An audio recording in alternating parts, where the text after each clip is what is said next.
Hello everyone. So today we will discuss about the problem house robber. So suppose you are a professional robber. So don't be a robber. Just suppose, and there are n number of houses along a street, and you have to rob in such a way that you are not robbing the two consecutive houses, two adjacent houses, because there is a concern if you are looting the two adjacent houses, there would be an automatic police call. Okay, so you have to maximize your amount without robbing the two consecutive houses. So in simple terms, if we talk, this would be just a kind of find the maximum sum of the elements of an array, so that we are not picking any two consecutive elements. So for example, here you can see we have one array, and it has like these are the amounts inside that array. So if we take this particular example, if we pick 2 and 9 and 1, then this will make a maximum sum 12. So here if we go to any other way, this would be the maximum, 12 is the maximum amount, and we are not picking any consecutive element. So that is simple, this problem we are solving here. So we will solve it in dynamic approach here. And as you know, the dynamic approach is we have to solve the partial solution so that we can use that partial solution to the final solution of the problem. So we will discuss how to do that.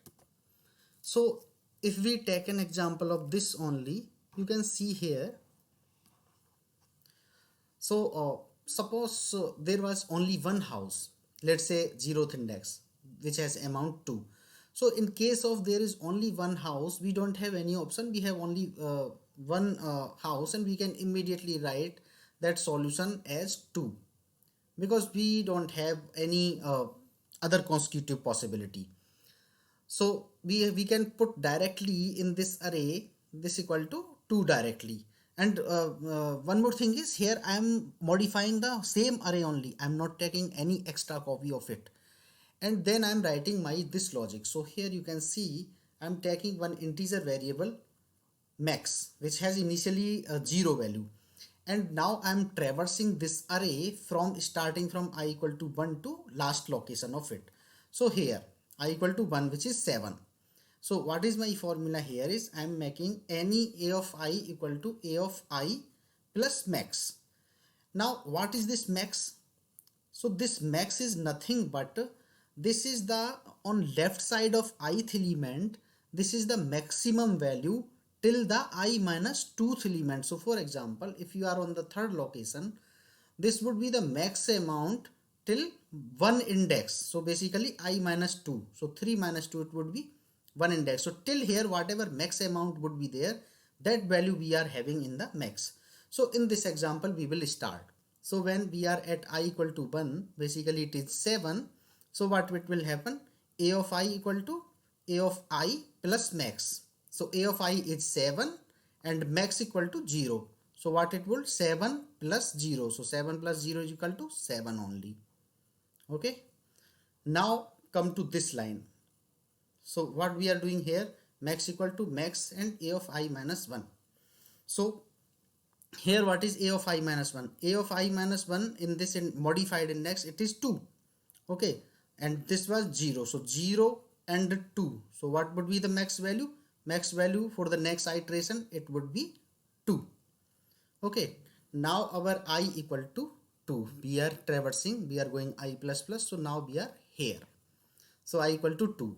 So see here in this formula, a of I equal to a of I, basically that is 9 plus max, that is 2.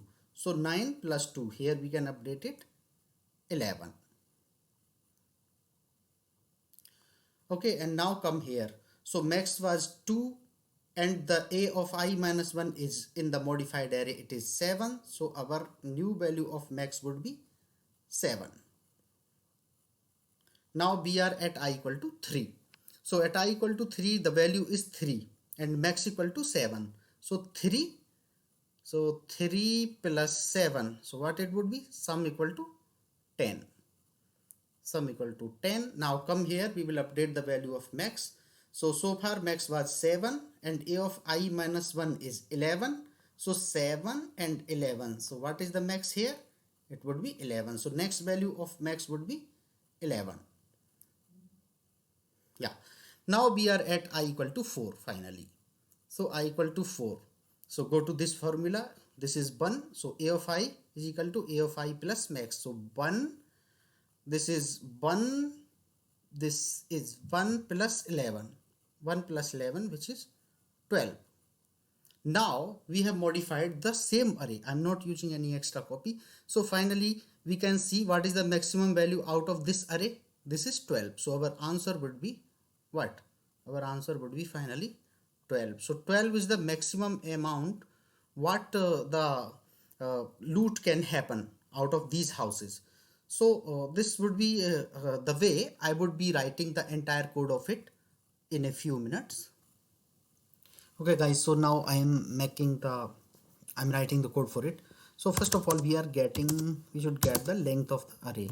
Okay, so I got the length of the array. Now I have to check if n equal to 0, that means there is no house at all. So what we will return? We will return directly 0. Now if there is only one house, n equal to 1, in that case what we will return? We will return a of 0 because we have only one option. We can have another thing. If n equal to 2, what we have to return? We have to return maximum amount 1. Okay, so what we will do? Math dot min and max of a of 0 and the second house a of 1. Whoever has the maximum value will return that. Otherwise what we will do? We will write the way which we were doing here. We have one max, so we will write one max variable. So in max, initially I will assign 0 and we will one more variable we will take final max amount, final max. Initially let's say I am giving it integer dot sum min value. Okay, now we will traverse through the for loop starting from int I equal to 1 to I less than n I plus plus. So what we will do here? A of I, so we are doing dynamic way, so we are modifying a of I equal to what? A of I plus max. So initially we have max equal to 0 because we are starting from I equal to 1, so we have to add 0 only. And here we are also checking immediately the minimum, that max value, so we don't have to traverse again the entire array, so we can together check it here itself. So if final max is less than a of I, we can assign it here itself, final max equal to a of I. And now we are like the way where we were doing this max equal to math dot max of max and a of I minus 1, so we have to make that as well. Math dot max and max comma a of I minus 1. So here I minus 1 I am taking, so don't get confused. This I minus 1 would be actually I minus 2 for the next iteration when I would be increased by 1. So in this way we would be finally traversing and finally we are returning what? Final max amount, final max. Now we are using this method I am calling here. So let's run this code.